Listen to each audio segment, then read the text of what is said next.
么不得已？纯属胡说八道。说什么传教士竟是些什么地痞恶棍，还说什么西洋各国不容才被驱逐而逃来中国，真是信口雌黄。就是，里面所说马法的天算谬误，本身就是谬误连篇嘛。至于指责马法叛逆谋反，更是无中生有，恶意诽谤。又是那个阳光仙，这个人是谁呀？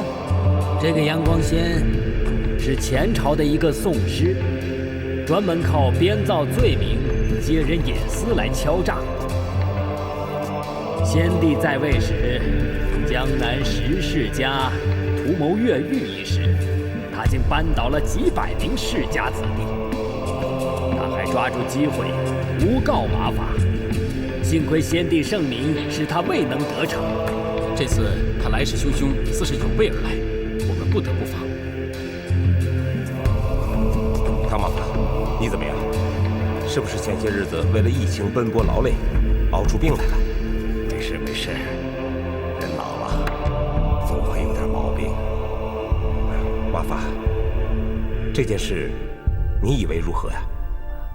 在学术上，每个人都有自己的见解，互相讨论，这是件好事啊。这根本不是什么学术讨论，这是污蔑呀！对呀，马法，清者自清，不必介意。可是这本《不得已》现在流传甚广，几乎是人手一册呀。唉，真所谓参差杀人，谗言三至啊！连曾祖母也信以为真了，人言可畏呀。人言虽可畏，但是背后策动这场风暴的人更可畏。哦，熊大人的意思是，阳光仙即便刻毒刁顽，他也只不过是一介布衣，在他背后肯定有大靠山，否则他这本书就不会广泛流传。就是有人诚心和马法作对，妄图达到一人传虚，万人传实之效。这一回是马法为眼中钉、肉中刺的人，你们该知道是谁了吧？事到如今，只有一个人能解此困境啊！老佛爷。老佛爷做事深谋远虑，而且也不怎么参与朝政啊，真是圣意难测呀。70岁了，100岁光阴，70戏，我还能对谁有威胁？还有谁会如此花费心力去对付一个行将就木的老人？大家就放心吧，我不会有事的。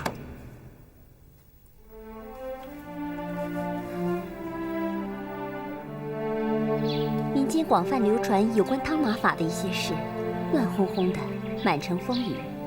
不知老佛爷听说了没有？此事再闹下去，怕是星火燎原，越闹越大呀。有句话叫做“西地无茶”，你知道为什么吗？是西地的气候不适合种茶。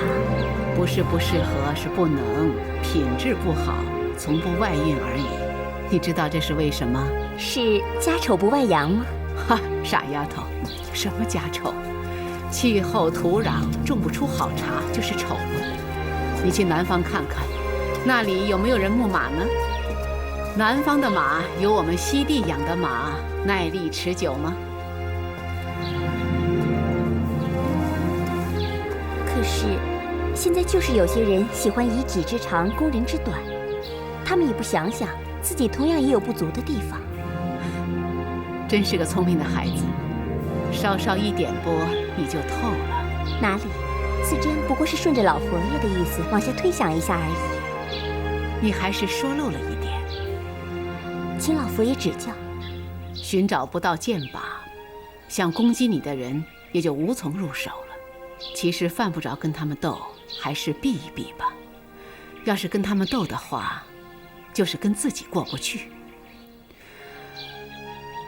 还是避一避吧。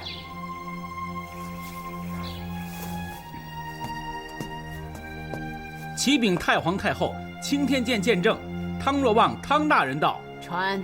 这。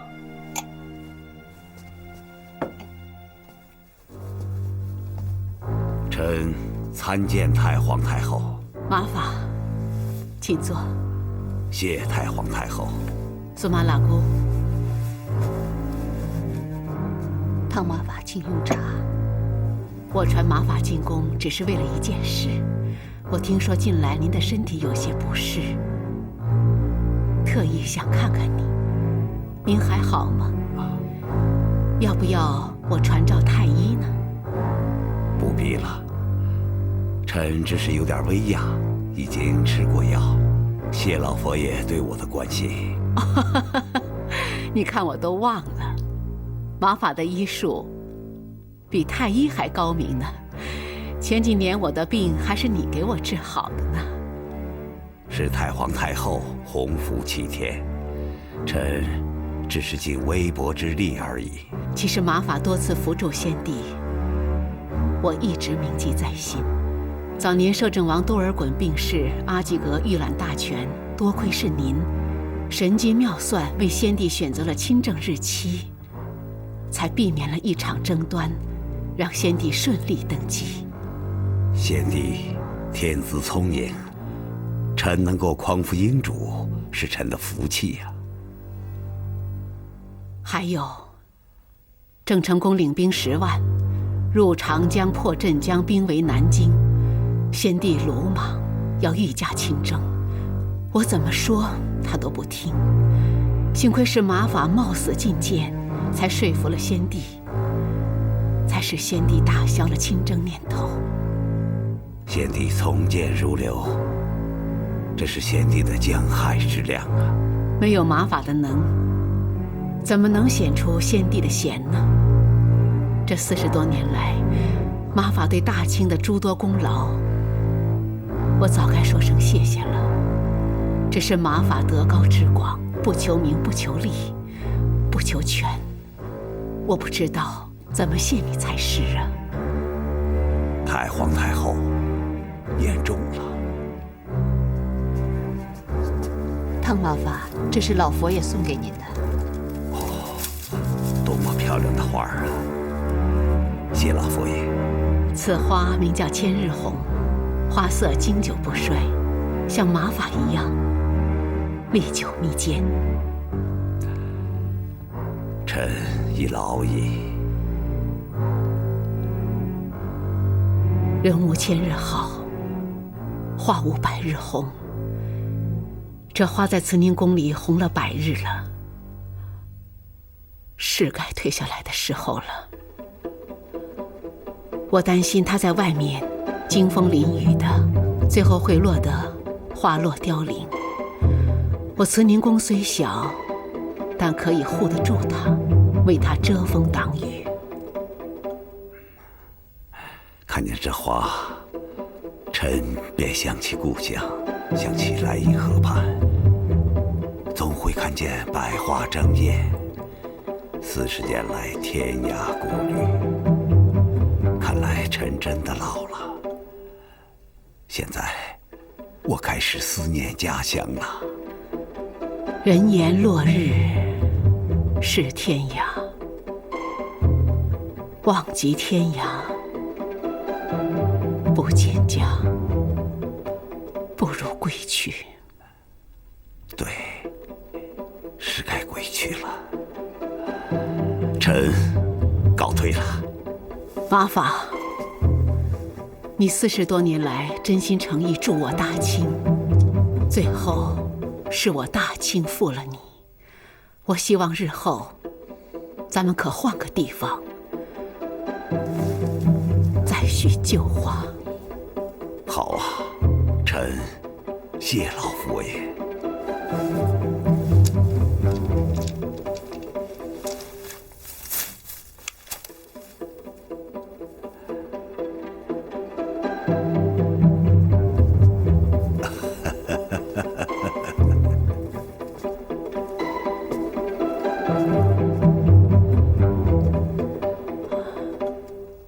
老佛爷，真的由他去吗？万事多由你。人。听说老佛爷私下召见唐若望，暗示他急流勇退。看来老佛爷已知道阳光仙一事了。这民间已经让咱们弄得人心沸腾，老佛爷知道也不足为奇嘛。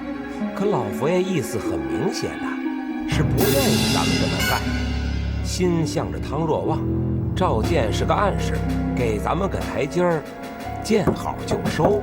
那是老佛爷顾念旧情，我们不可意念之人，继续让那杨仪祸害我们大清吧。可是不费吹灰之力就能让洋人急流勇退，不是求之不得吗？那如果他要是在东山再起呢？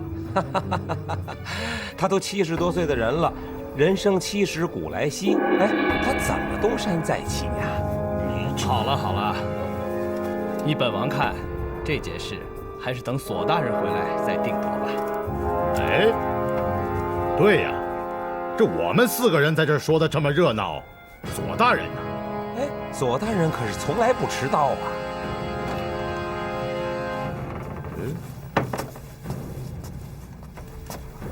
王爷吉祥，索额图叩见3位大人。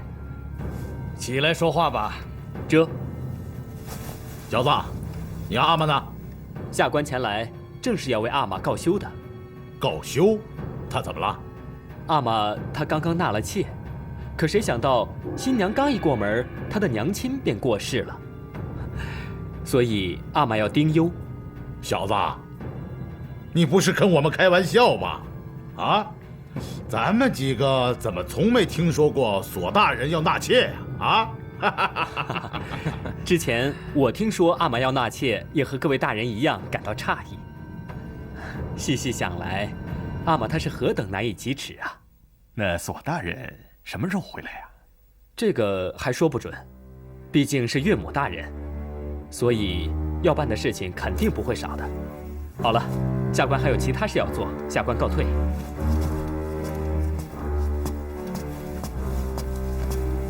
索大人告休，咱们这是群龙无首。哎，唐若望这事儿，我看就先缓一缓吧。缓啊？缓怎么行啊？现在最关键的就是要一鼓作气呀。可是索大人索大人身居首府，既然告休，按先帝遗诏，好像就应该由苏大人出来主事。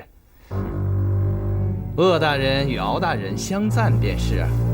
王爷说得好，索大人虽然告休，可国事不能废呀。敖大人、鄂大人，怎么样？你接着说下去吧。鄂大人，你说的。哦，在下当然是为苏大人马首是瞻了。好。哎，慢。唐若望辞官故里，那就是一介草民。我们若是再抓他的话，那以何罪名啊？况且是老佛爷旨意要他退的，我们这么干，那不是太不给老佛爷面子了吗？我看还得从详计议呀。有时间吗？啊，议再议。如果我们再议下去，那个洋人就回老家了。难道我们还真的派舰队抓他回来不成？哎，可是什么？可是这老佛爷的面子不能不顾及。那王爷的意思是，这事咱们就此作罢？老佛爷的面子不能不顾及。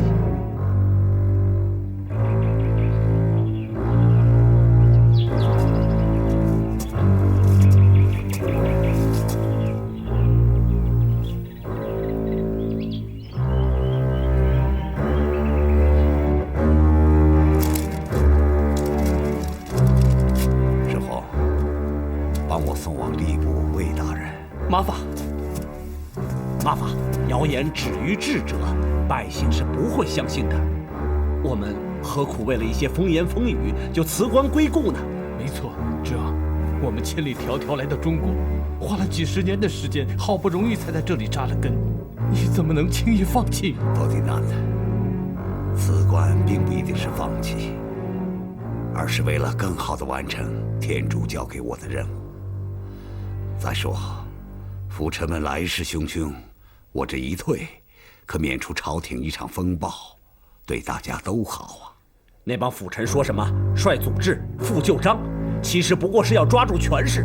对呀，他们不单单是针对我们汉臣，如今他们连马法也不放过，简太嚣张了。是啊，圣经里说，不可含怒到日落。好了，我也要准备把一切交代好，然后离去。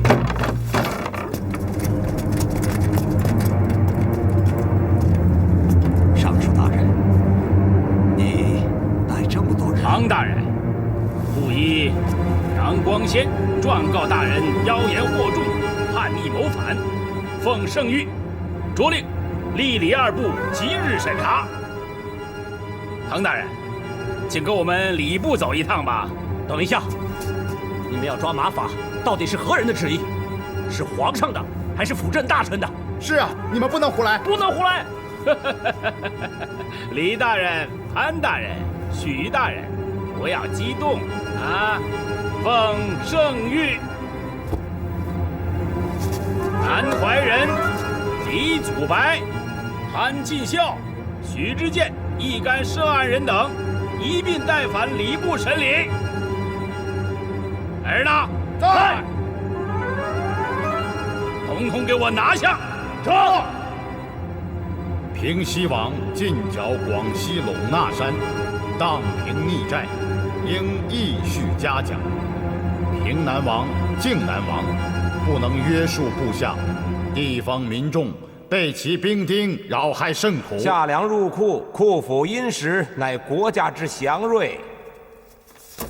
启奏太皇太后，布衣杨光先向礼部巨头请诸邪教状，状告西堂汤若望、南怀仁、东堂利类司安文司、钦天监监官李祖白、大学士许知建、官员潘进孝、徐宝禄等人，阴谋借天算谋反大清，诡立邪教，山祸于民，兹事体大，礼部已然受理，交刑部审讯。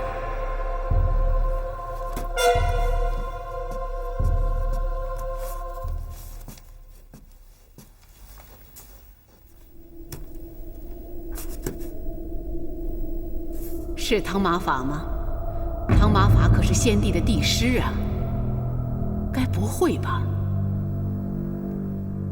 四真不懂朝政，可是汤马法在民间声望甚高，又刚解救了一场大疫，天下感恩，百姓都尊他为汤圣人。如果说汤马法谋反，恐怕百姓也不会相信吧？哈，四真这丫头啊，平时说话是欠点分寸，可今天她说的很有道理。所谓民心如水，水可载舟，也可覆舟。汤马法深得民心这件事，如果不能审慎处理的话，难免民心生变。你们说对吗？太皇太后所言极是，奴才也不相信汤马法会有谋反之心。可是，怎么了？这儿有一份万民折，请太皇太后过目。苏妈，是了，佛爷。启奏太皇太后，这是京师万千百姓署名的万民折，欲请朝廷严查大伤风化的西洋传教士，严惩以天算谋反的汤若望。是吗？正如太皇太后所说，政之所兴，在顺民心。明示案之时，也因士子们罢考罢课，太皇太后嘱咐奴才们从简处理。这万民折就是民心所向，兹事体大，奴才们不敢擅作主张，还请太皇太后明示。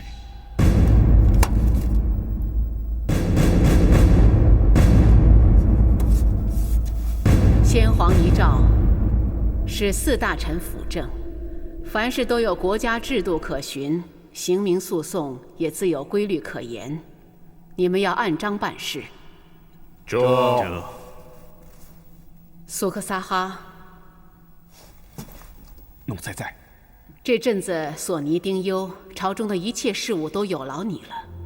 你是我们满臣的第一才子，办事精明能干，又善于把握尺度。事情交到你手上，我就放心了。我相信你绝不会出什么岔子。不过我还是提醒你，要吸取前车之鉴。请老佛爷明示。你这么聪明的人，难道还要我点透不行吗？凡事要有个度，别把事情弄得不可收拾就行了。奴才当尽心竭力，遵制而行，万死不辞。好，有你这句话，我就放心了。恭喜苏大人，过了老佛爷这关，汤若望的人头可就是你囊中之物了。能过此关，都是王爷你算计周全。老佛爷着汤若望请辞，我们就顺水推舟，佯作不知情。在汤若望辞位之前，我们把他抓了，这样也就不算不给老佛爷面子了。全当是我们一点都不知道他老人家的意思。苏大人，您的这道万明折真是一绝，不然老佛爷一定会以汤若望的名望为由，阻止此事。你这一招以民治民，堵住了他的嘴，老佛爷只得放手让你去干了。这都是王爷指点的。嗨，我也是为了大清，所以才迫不得已违背了老佛爷的旨意。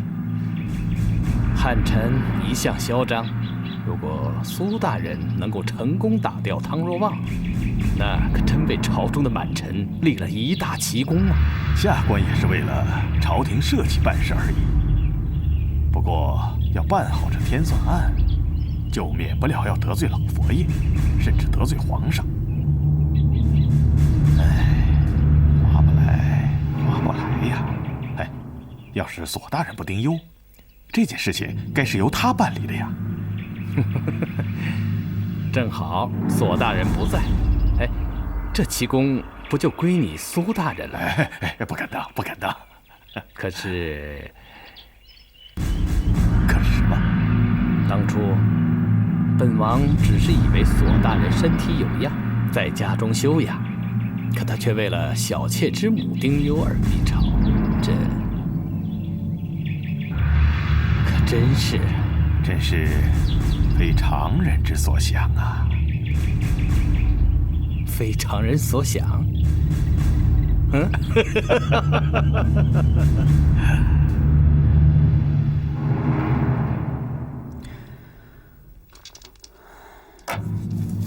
我想出去走走。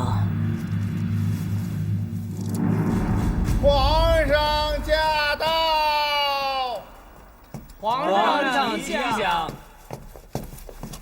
黄马嬷，皇上吉祥！黄马嬷，汤玛法他。皇上，我正想到御花园走走，有兴致的话，咱们一起去。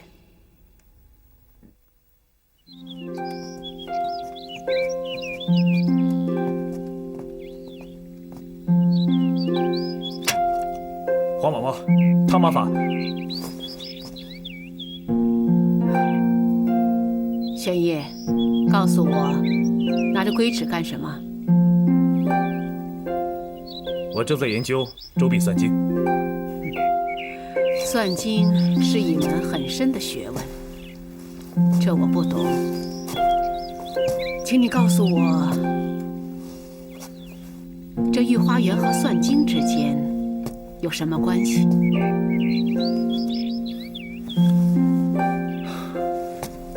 紫禁城的主要宫殿都在同一轴线上，左右对称。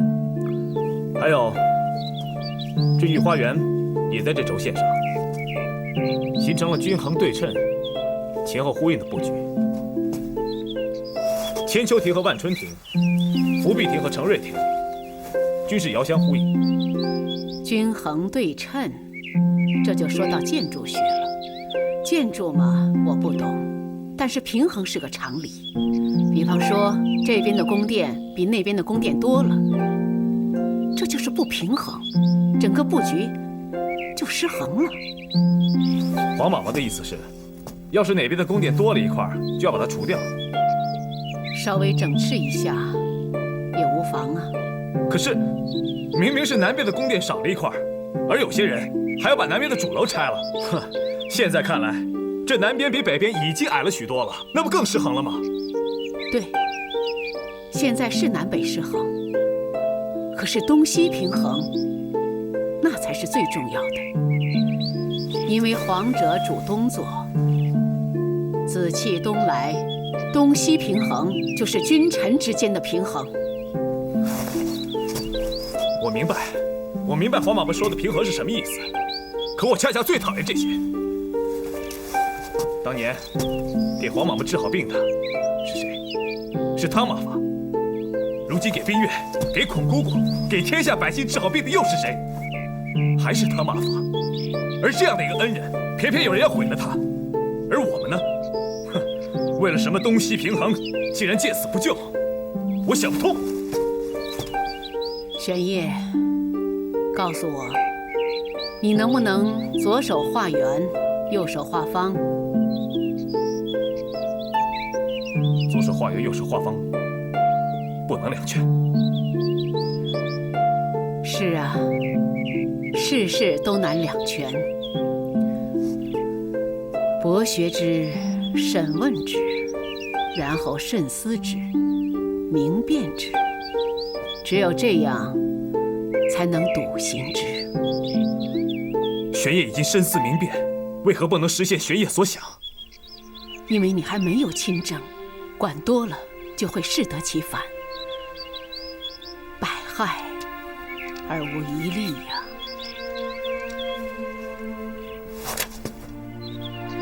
玄烨告退了。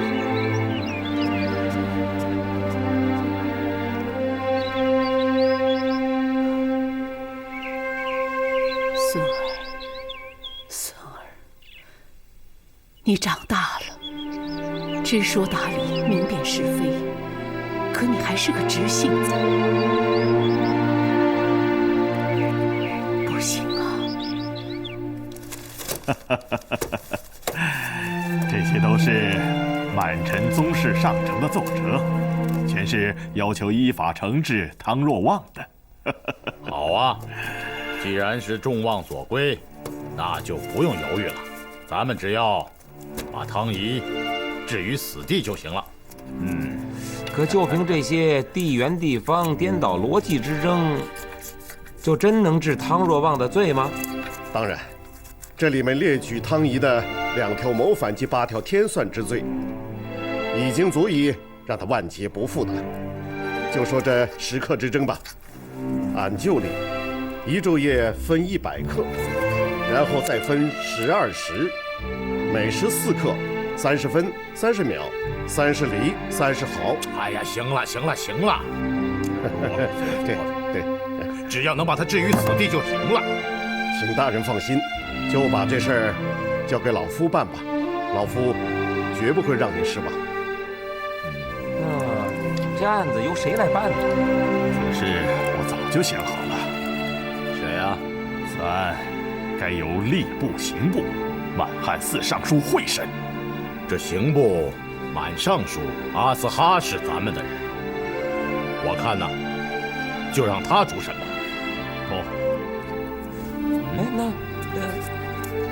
让刑部的公尚书。妙。哎，这是妙招啊！我看就由他们汉臣当主审，不管最终审得怎么样，他们都无话可说啊。而这个龚鼎孳，又是1品汉臣中最怕事、最明哲保身的一个，压他一下，就会屁滚尿流啊，哪敢不从啊？由他主审，那是最好不过了啊。哎，贺大人，你觉得怎么样？苏大人那是智珠在握，我没意见，没意见，就由苏大人安排吧。好，那咱们就等着看汤仪血溅3丈，人头落地吧！啊！哎呀，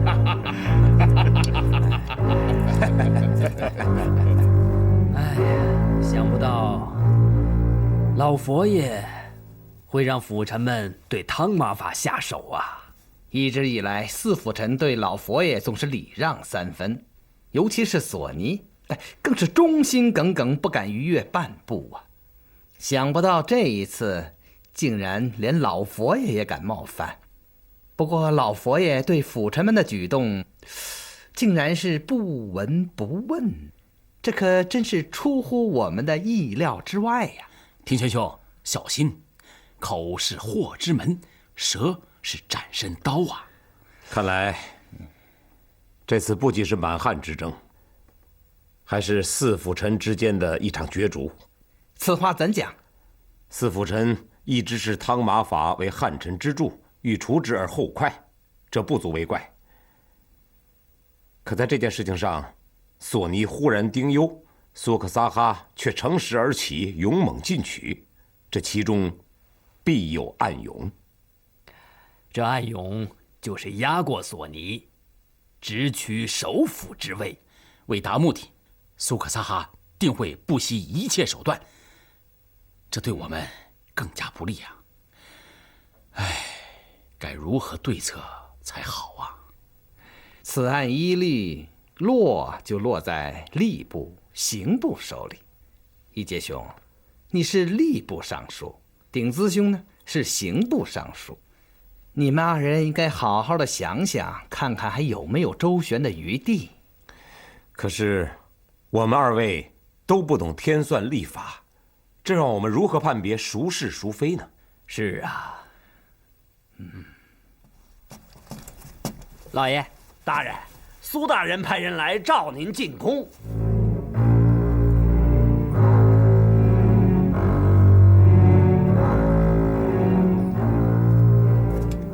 这上面都写了些什么？我怎么越看越糊涂了？这里面说，汤马法借历法因循邪教，呼朋引类，外集广奥，内观帝业，不可无封虿之防。历法也能干那么多事吗？天算我不懂，但我想，如果汤马法真要叛逆朝廷的话，就不会医好冰月、孔公主和鄂大人他们。对，如果没有马法，我早就不在这儿了。曹寅给皇上请安，说有新消息吗？有，苏大人已经责令刑部龚鼎资龚大人当天算案的主审。让龚大人当主审，而不用满臣，这什么意思啊？因为他是汉臣里最胆小怕事儿、最畏首畏尾、最明哲保身的人。这起案子落在他的手里，麻烦为矣。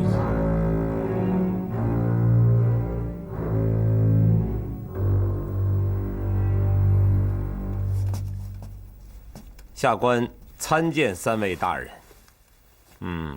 龚鼎资，龚大人，天算一案，你打算如何处置啊？回3位大人，下官定必不偏不倚，秉公办理。不偏不倚？你打算怎么不偏不倚呀？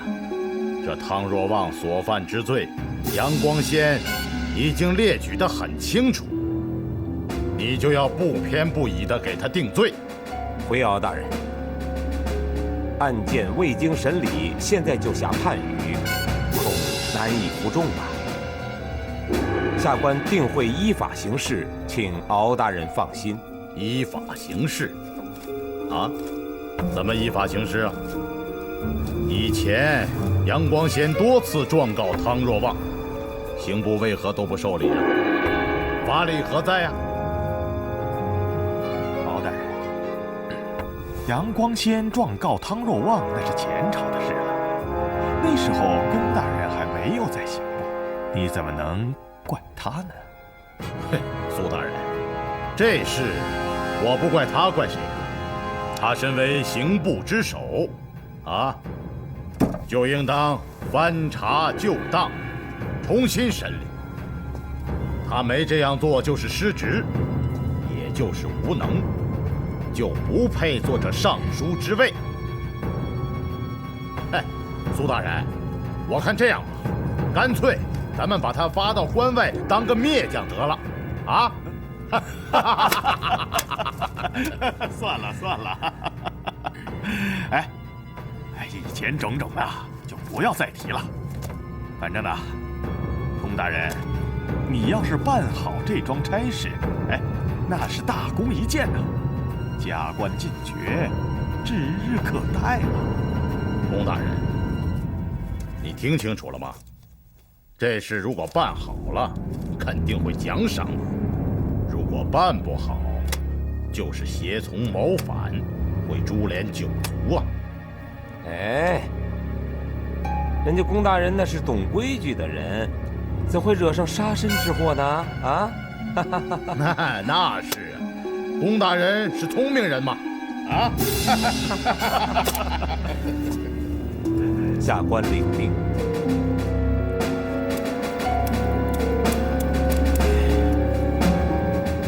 像我办审官场，谨言慎行，动必三省，言必再思，指望能保一身平安，在自己的职责范围之内，能够尽职报国。可是这一次，天算一案乃辅臣所兴之冤狱，与你们无关。马法已届古稀之年，平生所为未尝有不得者，可是却因为得宠于先帝，又是我们汉臣的支柱，才让辅臣们怀恨，欲除之而后快。是我们害了他呀。顶子，你来看这枝桃花，便如你一般刚直。也许你谨慎半生，留得刑部尚书之职，为的就是今天这宗案子。可是这个案子如果违背辅臣旨意，那就有杀身之祸呀。是福不是祸，是祸就躲不过。福祸本难定，人算不如天算。如果是天算，你就听天由命好了。不行，不行啊！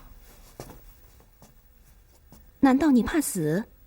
我不是怕死，我是不想死。为什么？只要我活着，哪怕只有一天，我也要让你过好。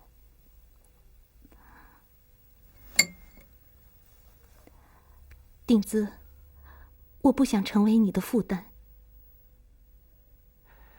你不是我的负担，你是我的支柱。没有你，我生不如死。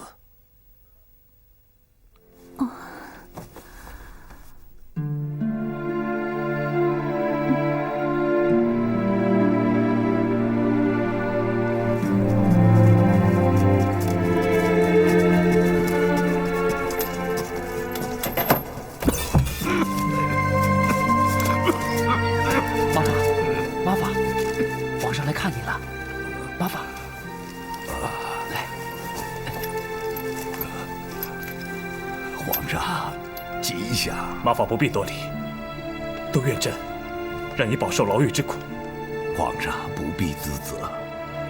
圣经里说，人一生的年月是70岁，若身体强壮，可活到80岁。但其中所经夸的，不过是劳苦愁烦，转眼成空，我们便如飞而去。臣已经70岁了，就是多活几年，也不过是劳苦愁烦罢了。马法的一年，强死别人10载。圣经说，阳光照遍好人，也照遍恶人。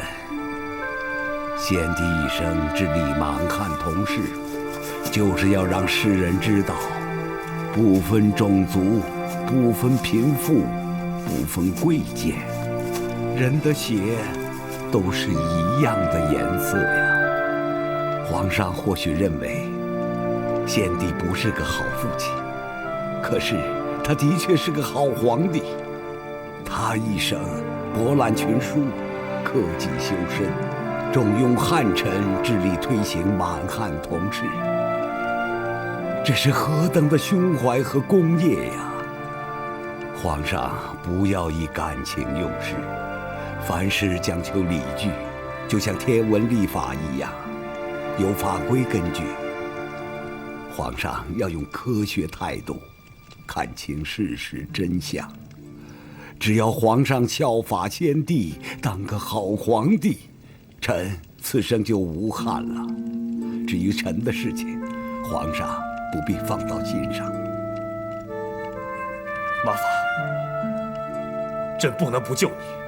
皇上要做的事情很多，要是为了臣而乱了朝纲，乱了君臣之礼，臣就愧对先帝了。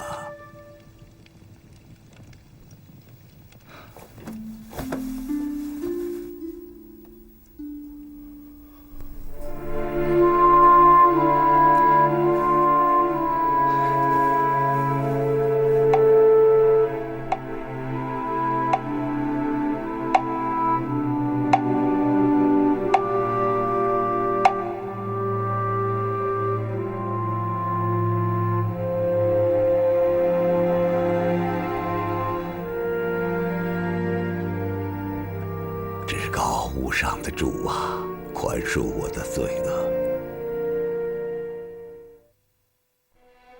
英雄美丽自古成一对，办不懂是非是与非。明月清风，长夜相随，谁想谁？谁又忘了谁？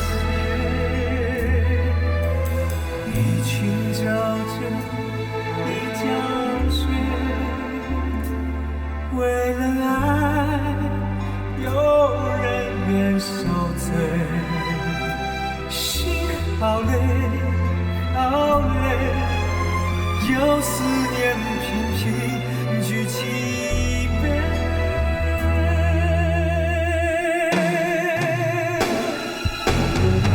光中艳玫瑰，醒了心有水，为一口气想到尾，永不后悔。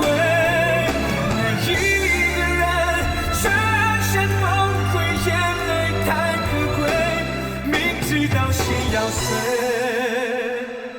也不后悔。光中艳玫瑰，醒了心有水，为一口气想到尾，永不后悔。为一个人全身崩溃，眼泪太可贵，明知道心要碎，也不